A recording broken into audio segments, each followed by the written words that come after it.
E aí, família, vamos lá? Tá na hora do vídeo.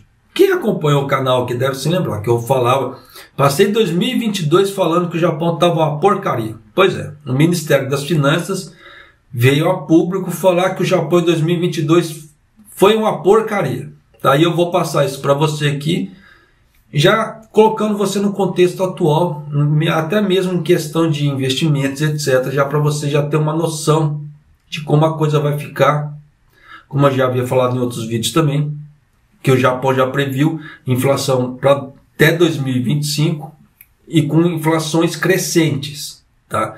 Então já dá para você sacar que a coisa não é legal e eu bato em cima de novo. Não deixe seu dinheirinho parado, invista seu dinheirinho. Dinheirinho na poupança é dinheirinho parado, não rende. Dinheirinho investido, por mais que seja um investimento conservador, mesmo que você ganhe R$1 só de, como é que se fala? Sobre o investimento ali, é melhor que zero. É melhor você ganhar R$1 sentado no sofá da sua casa do que você não ganhar nada. E pelo menos eu penso assim. Tá? E se você fizer um investimento a longo prazo, claro que você não vai ganhar só R$1. Mas é aquela velha história. Vai de cada um, pensamento de cada um. Tá? Até porque é o dinheiro de cada um. E eu bato na mesma tecla. Invista porque é bom. Seu futuro pode ser bacana, mas você vê que o dinheiro parado aqui no Japão não vai te render nada. Tá? Então invista em vez de você ficar perdendo dinheiro. Tá? O japonês, por que perdendo? Se eu não ganhei, eu não perdi. Só que aquela velha história, se você levar no contexto que se você tivesse investido, tivesse ganhado, em vez de deixar o dinheiro parado ali, de forma ultra conservadora, como é que você diz? Você poderia estar com R$1, R$2, R$3 a mais na sua conta, sem fazer esforço. Ou você prefere ficar fazendo esforço para ganhar dinheiro sempre? É uma coisa para se pensar, né? Mas vamos lá. O Ministério das Finanças anunciaram que as estatísticas comerciais do ano fiscal de 2022, no caso o déficit comercial, ultrapassou os 20 trilhões de ienes, o maior de todos os tempos, devido ao aumento nos preços da energia, como petróleo bruto e a depreciação do iene. No caso, o iene chegou a 151. Quem acompanha a cotação de dólar aqui no Japão viu que a coisa ficou degringolada. E a coisa ainda não está boa, tá? Tanto que agora ele está oscilando até a casa dos 134. Ele está querendo forçar a barreira ali, tá? Então, vai com o pezinho no freio aí em questão de endividamentos. Tá? Segundo o anúncio, a balança comercial, que é a diferença entre exportações e importações, teve um déficit de 21,7.285 trilhões de ienes no ano passado. Então você vê que o Japão perdeu mais do que ganhou. Só que não é só por causa desse que o Japão comprou muito e vendeu pouco por causa do iene, como é que se fala, desvalorizado. Não, tem outros fatores também que eu vou trazer no meio do vídeo aqui. Mas vamos lá.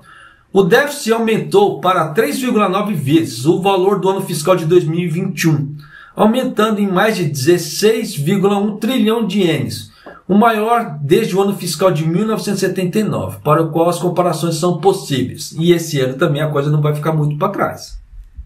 Tá? Você pode ter certeza. Claro que vai dar uma melhoradinha no PIB do Japão por causa da abertura das fronteiras, no caso dos turistas. Vai dar uma melhorada danada. Tá? Só que o Japão está mudando os termos na hora de anunciar certas coisas. Em vez de falar volume de pessoas, está falando valores. Por que disso? Da mesma razão que eu vou passar para você aqui no vídeo. Então vem comigo aqui. Em comparação com o déficit do ano fiscal de 2013, o valor é de mais de 7,9 trilhões de ienes. Então já dá para você ter uma ideia que a coisa não está legal. Tá? E vai continuar assim durante um bom tempo. Tanto que o novo presidente do Banco Central japonês, o Ueda, tá? Ele já previu inflações crescentes para até 2025. Então você vê que até 2025 ele quer que a inflação no Japão suba cada vez mais. No contexto do aumento de preços sobre o petróleo bruto e o gás natural que é feito, e na parte da invasão da Ucrânia, houve uma desvalorização do recorde do iene. Em determinado momento ultrapassou de 150 ienes por dólar, elevando o valor do iene. Porque eles ficavam com aquela ideia, né? Iene fraco era bom para o Japão, vai trazer investimentos. Em certo ponto, eles não estão errados em trazer investimentos para o Japão. Só que, no contexto da época, na situação, não estava legal. Lá fora já não estava legal. Então, para as pessoas virem investir no Japão, sendo que a situação não está legal, e o país com risco energético, não é uma coisa boa. Então, é análise de, como é que se fala assim? É análise de situação, tá? Para quem é investidor. Então, investidor que eu falo, não é só aquele investidor que compra ações, faz investimentos no, como é que se fala? Em renda fixa, CDB, CDI, não. O investidor que eu falo é aquela pessoa que ela vai lá, compra o terreno, monta uma fábrica, isso também é investidor, tá? Esse tipo de investidor, ele vai ver todo o contexto. E se ele está vendo que o Japão está num contexto perigoso, ele sabe que dependendo, pode ser que ele perca dinheiro ali. Quem quer perder dinheiro? Ninguém. Então, além que o governo japonês não estava dando certos incentivos fiscais para as pessoas virem para o Japão abrirem grandes negócios ou novos negócios. E aí? O governo Kishida, ele acha que incentivo fiscal é só baixar o dólar para poder fazer as pessoas virem investir no Japão. Não. E tem um fator de impostos, um fator de uma série de outras coisas por trás, que eles não perceberam esse tipo de coisa. Por que eu falo isso? Eu vou dar um exemplo muito claro que aconteceu. A Toyota, ela vai abrir uma fábrica no estado de São Paulo. Eu acredito que muita gente tenha visto essa matéria. Por outro lado, a Toyota tomou coquinho no Japão, tá? Ela tá para perder como é que se fala? A certificação para fazer motores para empilhadeiras. Então, no Japão, a Toyota está arriscada. Eu não trouxe essa matéria porque ainda vai haver uma nova deliberação do governo para confirmar se a Toyota vai perder essa licença realmente, tá? Para fazer para construção de motores de empilhadeiras. Porque a Toyota parece que ela teve fraudes, fez fraudes em 2 anos. Apresentou números errados em 2 anos. E o Japão está naquela ideia da descarbonização. Então, em cima disso, as sanções que a Toyota tomou aqui no Japão, no setor de empilhadeiras, não é automotivo, tá? É empilhadeiras. Tá sim. Só que em contrapartida, a Toyota, ela anunciou que ela vai construir uma fábrica lá no estado de São Paulo. Tá? E pelo que eu estava vendo nas informações, que saiu aqui no Japão, saiu no Brasil, então você vai pegando informação daqui e ali, você vai garimpando e vai juntando. Tá? Essa fábrica ela vai ser grande, tá? Eles estão estimando mais ou menos uma geração estimativa de 700 empregos. Só que eu vi umas pessoas falando, mas o governo paulista não vai ganhar com arrecadação de impostos. Daqui a pouco o governo paulista ele vai reclamar que não tem dinheiro para fazer pagamento do servidor público, para pagar certas coisas, para fazer reparo na rua, porque não está ganhando com a geração de impostos em relação à Toyota. É uma coisa que até desanima. Por que eu falo esse tipo de coisa? Porque se realmente houver geração de 700 empregos, primeiro, isso já vai melhorar estatisticamente para o governo paulista o número de desempregados. Porque já serão menos 700 pessoas. E essas 700 pessoas, em algum momento, vai gerar impostos para o governo japonês, para o governo paulista, desculpa. Porque uma hora ele vai ter que comprar alguma coisa. Ele vai ter que pagar alguma coisa. E o imposto do governo paulista é um dos maiores do Brasil. Então, o que o governo paulista não ganhar diretamente com a Toyota, ele vai ganhar indiretamente com as pessoas. E a lei que vai aumentar o fluxo de produtos, em circulação de produtos. E é isso que o Kishida não faz no Japão, aumento de circulação de produtos. Ele quer que as empresas deem aumento para acontecer esse tipo de coisa. Não, tem que haver geração de emprego. Quanto mais pessoas trabalhando no Japão, mais será o fluxo de produtos circulando, maior arrecadação de imposto por outro lado. Ele não ganha de um lado, mas ele vai ganhar do outro. O governo paulista foi muito inteligente nisso, porque ele vai beneficiar muita gente, vai abaixar um pouco as estatísticas sobre desempregados e ainda vai ganhar com geração de impostos para outro lado. Além da movimentação de fluxo de produtos ou serviços, porque às vezes a pessoa precisa fazer um reparo na casa dela, ou ela precisa ir para o médico. Tá? Então você vê que são serviços de um lado, ela tem que comer, ela tem que comprar roupa, então produtos de outro. Então sempre vai haver gerações de circulação. E é isso que o governo Kishida ele não entendeu ainda. Esse fluxo de geração de serviço e produto.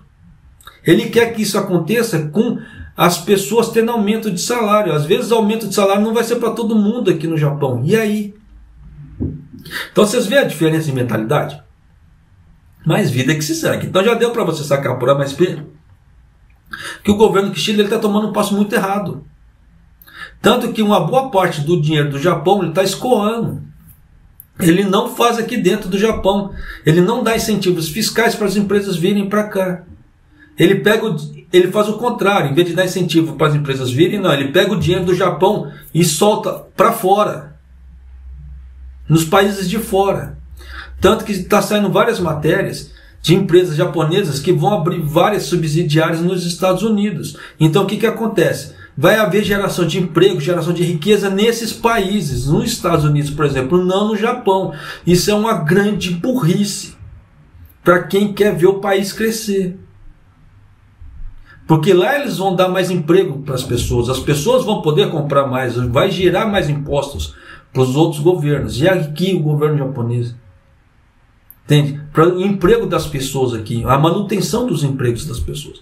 Porque a partir da hora que tiver mais circulação de produtos ou serviços, as pessoas que já estão empregadas ali, elas vão continuar fazendo manutenção dos seus serviços. Por quê? Está aparecendo mais pedidos, elas têm o porquê de trabalhar. A partir da hora que a empresa que ela está, ela não recebe pedidos de nada, ela não tem o porquê de trabalhar.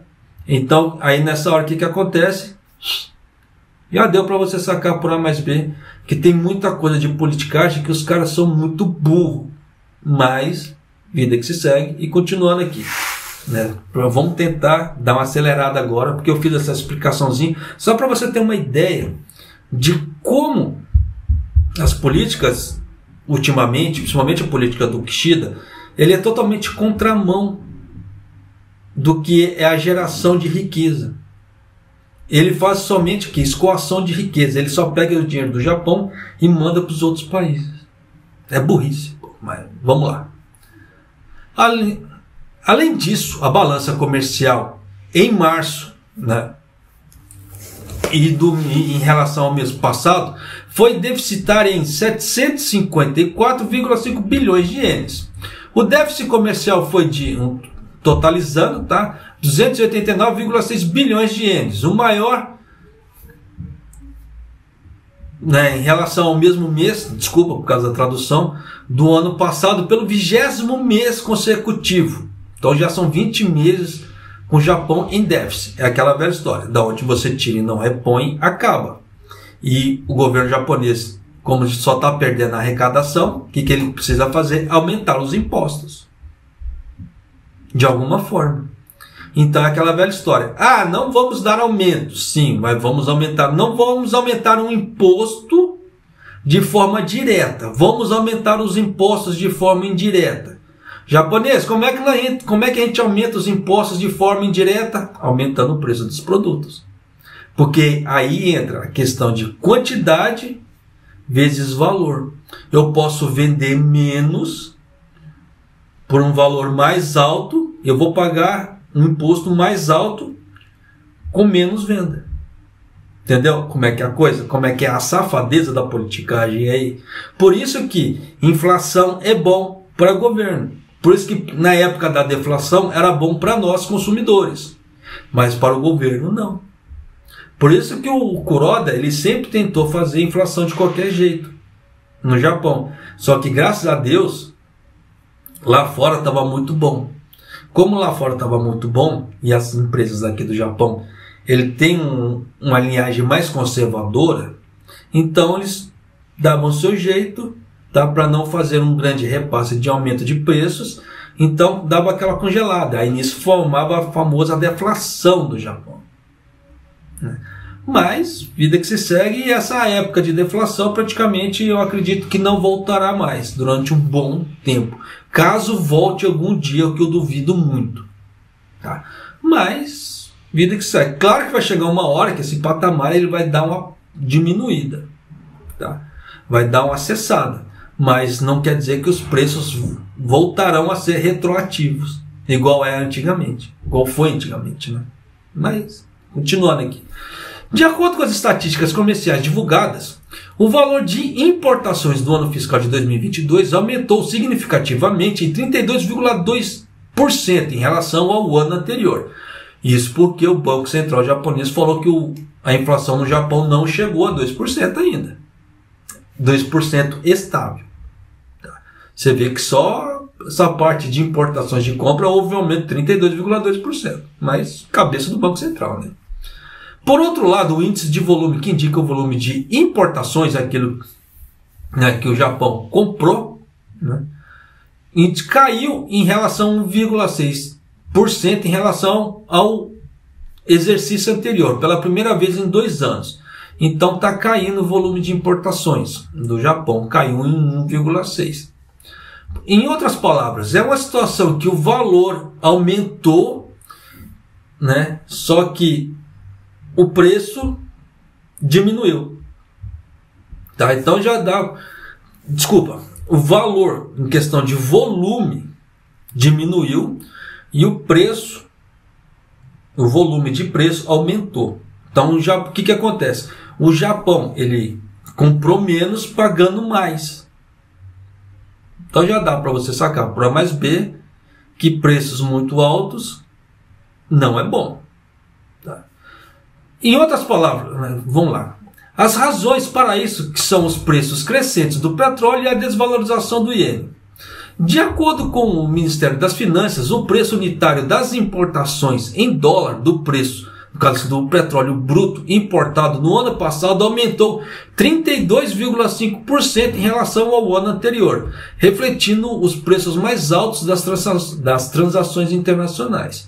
Isso porque, bato em cima, o Banco Central japonês falou que a inflação não chegou a 2% no Japão de forma estável.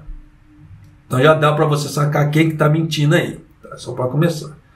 Por outro lado, a taxa de câmbio média anunciada pelo diretor-geral da alfândega no ano passado foi de 135,5 ienes por dólar, desvalorizando o iene em 20,7%. Então vocês viram que ele passou uma média, tá? Não, ele não deu valor de pico, foi um valor de média do dólar, que chegou a 20,7%. Então você vê que a desvalorização do iene também ajudou muito. No caso, assim, o governo japonês, ó, e nós, ó, aqui no Japão. Como resultado, o preço unitário da importação do petróleo bruto, denominado em ienes, aumentou 59,9%, superando o aumento denominado em dólares em 27,4 pontos percentuais. Desculpa. Então já deu para você sacar que aquela ideia dos 2%, o governo central japonês está mentindo. Por quê? Ele é alinhado com o governo Kishida. E o governo Kishida ele quer arrecadação. Se ele não pode aumentar o imposto de forma direta, ele vai aumentar de forma indireta. Tá? E se ajunta com, no caso, o mercado do dólar, já deu para você sacar o caminho que nós estamos seguindo e para onde nós vamos. Tá? O valor unitário de 87,195 ienes por quilolitro, o mais alto desde 1979, quanto as comparações são possíveis. Por outro lado, o valor das exportações no ano passado aumentou 15,5% em relação ao ano anterior. Claro, o ano anterior foi uma porcaria, foi o ano de coronavírus, 2021, então deu aquela quebrada. Tá? Eu quero ver daqui para frente. Esse tipo de coisa. Daqui para frente vai começar a valer. Esses aumentos de 2021 para 2022, para mim, não conta. Porque foi um ano muito porcaria, muito, desculpa o termo, muito bosta. Então, qualquer comparação com o ano anterior, sempre vai haver elevações. São elevações erradas, são elevações fictícias, como é que se diz. É a mesma coisa, uma firma que ela não recebe, passou um ano retrasado, passou um ano inteiro praticamente quase no vermelho. No outro ano ela consegue fazer novos contratos e consegue dar alavancada. Pô, se ela fizer em comparação com o outro ano, lógico que vai dar um boom. Só que se ela passar um ano, beleza, e o outro ano houver aumentos, aí sim você pode falar que está tendo lucratividade. Caso contrário, não. É tudo muito fictício. É aquela velha história do especulador de investimento. Tá? Às vezes o especulador só faz as especulações ali para ver se dá aumento ou recuo, tá? Em certos investimentos ali, para ver se a coisa vai. Por isso que o Japão ele luta para manter os juros zeros no Japão, só que devido a certas especulações lá fora, como é que se falou? Os títulos do governo acabam subindo muito para poder valorizar, tá? Caso que tenha comprado ali esses títulos. Só que na hora que o governo japonês começa a intervir, o cara vai lá e vende. Só que o negócio já chegou em alta, já ganhou um belo montante.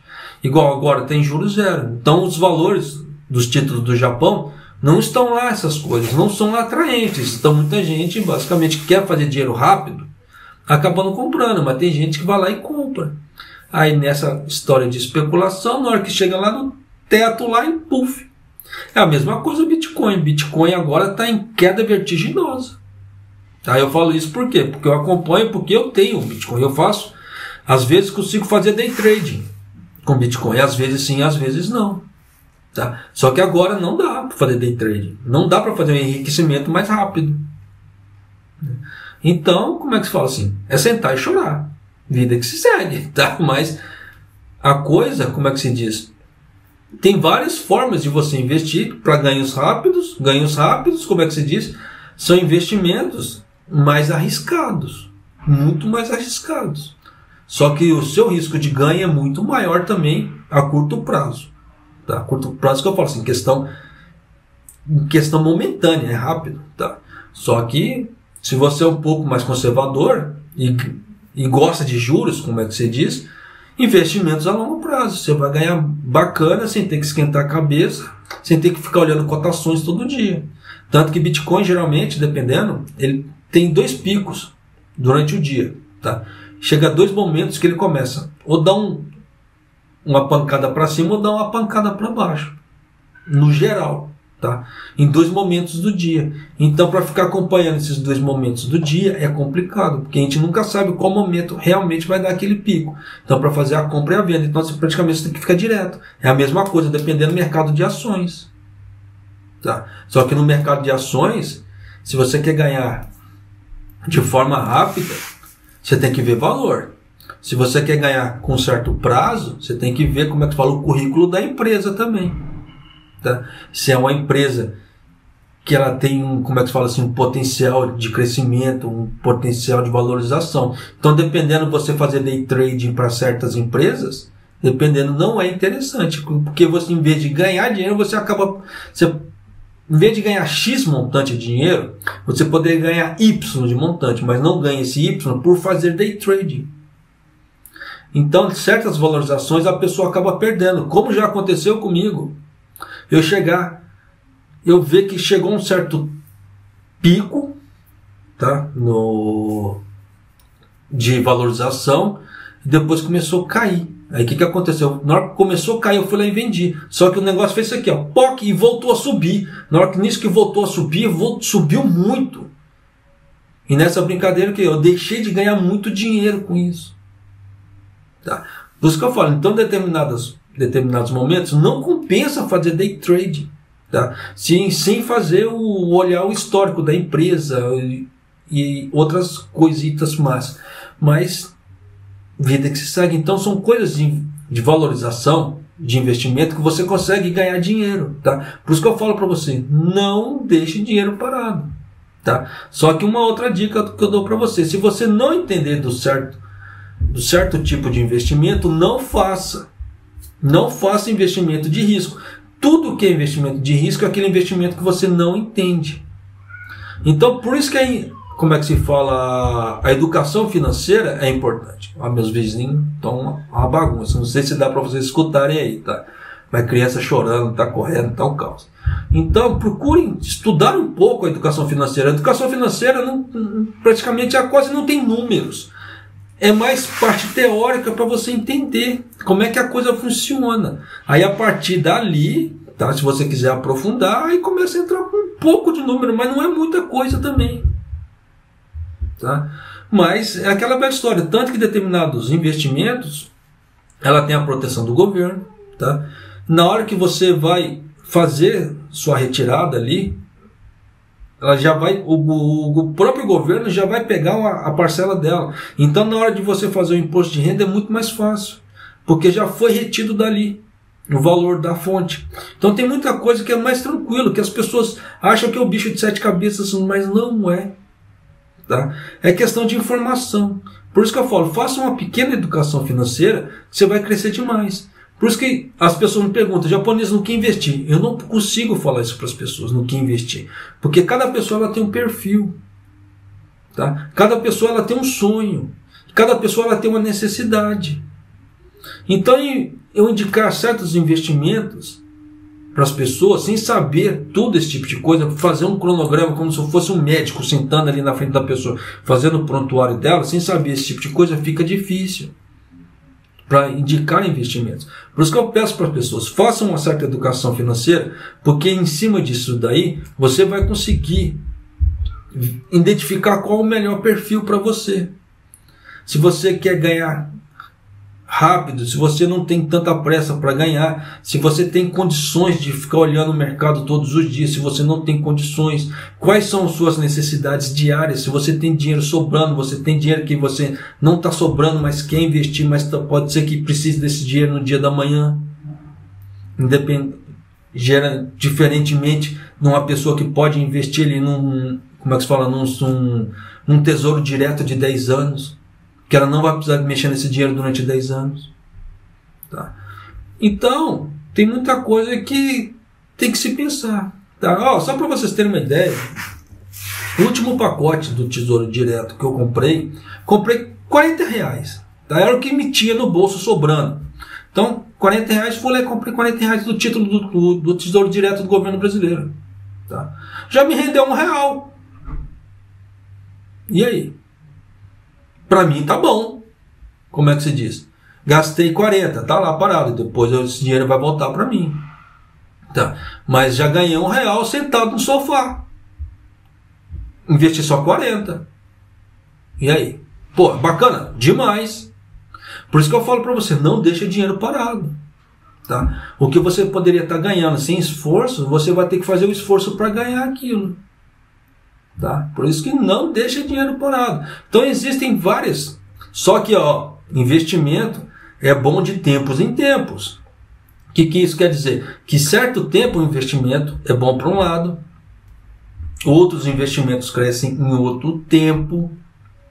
Tá? Tem época que o CDI ele dá mais. Tem época que o Tesouro Direto ele dá mais.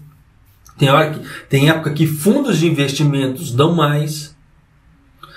Então isso varia. Fundos de investimentos tem os mais variados possíveis. Tem fundos imobiliários, mercado de ações e etc. Tá? Então tem que olhar qual que é o mais interessante para você nesse ponto. Em todas determinadas épocas você tem que variar. Por isso que eu falo, olha a educação financeira. Tá? Depois que você fez uma certa educação financeira, é só você ver o que acompanha no mercado. Você não precisa ver números. Você vê situações. A Coca-Cola meteu o pé na jaca lá e deu ruim. Sinal que vai cair. A mesma coisa. Netflix apresentou como é que fala assim? Sua arrecadação trimestral foi uma porcaria. Vai cair. Tá. O Banco Central Brasileiro vai baixar a taxa Selic. Sinal que a parte do Tesouro Direto vai cair.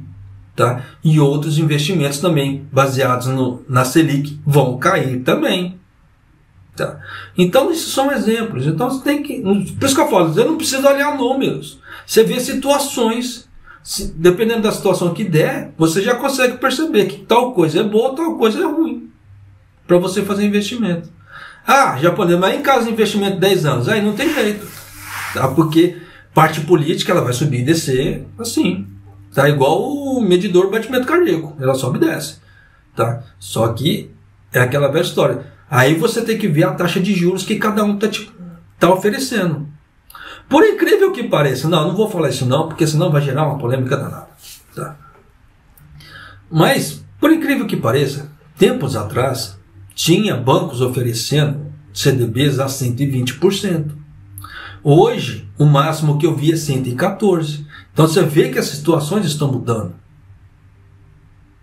Tá? Então tem muita coisa aí que você precisa ficar atento para você ter um ganho considerável. Por isso que eu falo, não importa o quanto você invista, tem investimentos a partir de R$1. Ah, japonês, mas se investir R$1 não vai render nada. Pô, mas esse nada, somado com outro nada que você vai ganhar, e vai somando, eu falo nada sim, tá? Porque a pessoa fala que é nada, mas ela sempre gera uma fração de alguma coisa. Aquela fração de alguma coisa somada a outra fração de alguma outra coisa vai dando uma somatória. Daqui a pouco essas frações se tornam 1. Em cima desse 1, daqui a pouco 1 mais uma fração, daqui a pouco são 2 mais alguma fração, daqui a pouco são 3 mais alguma fração. É questão de, mas vamos lá, só para finalizar. No entanto, o índice de quantidade caiu 3,9% pela primeira vez em 2 anos. É aquela velha história. O Japão está pagando mais, está ganhando menos. Então, o que é isso? É prejuízo para ele? Porra, muito. Desculpa o termo, mas é muito prejuízo. No passado, dizia-se que a desvalorização do iene funcionaria a favor das exportações. Sim. Por quê? É aquela velha história. As pessoas lá fora, com a desvalorização do iene, conseguiam comprar mais. Só que é aquela velha história do contexto. Se lá fora está uma porcaria, aqui dentro está uma porcaria, por que eu vou ter que comprar produto de fora? Só vou dar um exemplo aqui para fechar o vídeo. Tá? Eu sei que vai ter brasileiro muito puto comigo. Tá? Mas isso aqui é um estilo de visão que, para mim, como negócio, não dá certo. Eu vi aqui nas páginas do Facebook aqui, brasileiros colocando anúncios de lojas de dropshipping diretamente do AliExpress no Japão. Pô, para mim, nesse ponto, é burrice. Por quê? A China é aqui do lado, para começar. Se você vai comprar dessas lojas de brasileiros de dropshipping, por que eu não posso comprar diretamente da loja do aplicativo do AliExpress, que está em português, não está em Nihongo? Eu consigo comprar direto para mim, sem intermediador. Se eu comprar de uma loja dessa, de brasileiro aqui no Japão, do AliExpress, em relação a dropshipping, eu estou pagando intermediador, eu estou perdendo dinheiro. Então, esse tipo de coisa, determinadas situações para dropshipping, não compensa. Principalmente se for uma comunidade um pouco mais antenada, tá? Com certas coisas. Então, para que eu vou ter que passar por intermediador se eu posso pular aquele intermediador? É a mesma história. Eu vi vendendo mel, brasileiros vendendo mel, tá? A 1.500, a 1.800 o quilo. Você vai no mercado japonês, é metade do preço disso aí. E aí? Tá. É aquela velha história. Cada um sabe o que faz com o seu dinheiro. Tá? Mas tem geração de negócios que eu acho furada. Igual esse daí. Tá? Me desculpe o dono dessa empresa, caso que se ela ver o vídeo, esse tipo de coisa. Mas eu acho furada você investir seu tempo para fazer um aplicativo, para fazer uma plataforma, para fazer um sistema de dropshipping baseado em AliExpress no Japão. No Japão eu acho complicado, no Brasil beleza. Por que eu falo que no Brasil beleza? Porque o Brasil tem um know-how muito maior. Olha lá. Só que ainda assim as pessoas antenadas, elas vão pular intermediadores, elas vão direto ali na plataforma, igual do Alibaba, tá? Tem a Shein, tá? Tem o, como é que se fala? Tem um outro lá também, o Shopping, não sei o que lá das contas lá, né? Esqueci o nome também, Shopee. Então, se já existem os aplicativos deles ali, você montar uma loja de dropshipping, pô, é bacana, é bacana. Só que baseado em cima daqueles produtos que tem ali dentro do aplicativo, pô, é uma coisa meio loucura. Tá? É contar, você não vai conseguir fazer venda assim, por forma orgânica. Você vai ter que investir em propagandas. Claro, isso dá grana, pô, dependendo, dá uma grana danada, dá uma grana miserável. Tá? Só que eu acho, pelo menos para a comunidade aqui do Japão, que não é tão grande, diferentemente do Brasil, para o povo brasileiro, eu acho inviável essa história de dropshipping usando a plataforma do AliExpress servindo de intermediador ali. Tá? Mas, vida que se segue, pensamento de cada um. Por isso que eu peço já Gomen Nasai, tá? Tanto que eu nem citei nomes aqui no vídeo para evitar mais complicações. Mas já peço Gomen Nasai, tá? Mas eu tive que servir de exemplo, um exemplo real, que eu acho coisa que não é viável. Me desculpe, o vídeo ficou comprido, tá? Acabei falando demais aqui, dando certas explicações, certas coisas que são inviáveis. Que eu acho, tá? Porque é desperdício de tempo, de energia, para dependendo ter retorno baixo ou retorno zero. Tá? É aquela velha história do ativo vezes passivo. Às vezes não compensa determinadas coisas. Então, você pode fazer de tudo, mas faça com sabedoria. Não tente dar uma de espertão em cima das pessoas, porque às vezes esse de espertão sempre tem uma pessoa mais esperta. Tá? Então faça as coisas com sabedoria, tá? Para você evitar perdas. Por isso que eu procuro sempre passar certas ideias aqui para as pessoas terem uma certa noção. Questão de investimento. Ah, japonês, mas você fala assim com essa camisinha velha sua aí, porque é aquela velha história. Eu tô aqui é para passar informação, não tô aqui para passar beleza. Porque até beleza eu não tenho, tá? Não vou passar, falar assim, eu sou a coisa mais linda. Não, eu tô aqui para mostrar aquela ideia do sapo pode virar príncipe, tá? Então, aquela velha história, o sapão aqui tá te passando uma ideia bacana, tá? Para você poder ficar legal. Só que aí, se você, como é que se fala assim, acreditar naquela ideia, eu acabo virando um príncipe. Mas caso contrário, eu sou um sapão. Tá? Por isso que eu já venho com a camisa velha e feia, que é para as pessoas não ficarem prestando atenção em mim, é para prestar atenção nas informações que eu passo. Que essa é a ideia, é a informação, não sou eu. Tá certo? Mas é isso aí, família. Me desculpe, o vídeo ficou compridaço, tá? Gomen Nasai. Mas espero que essas informações te ajudem de alguma forma a você melhorar aqui no Japão. Tá? Porque as coisas não estão legais e bato direito. Mais uma vez, em cima disso, invista seu dinheiro. Não deixe seu dinheiro parado. Porque a coisa, em vez de melhorar, não está indo para um caminho bom. Tá? Um abraço. Até o próximo vídeo. Até mais.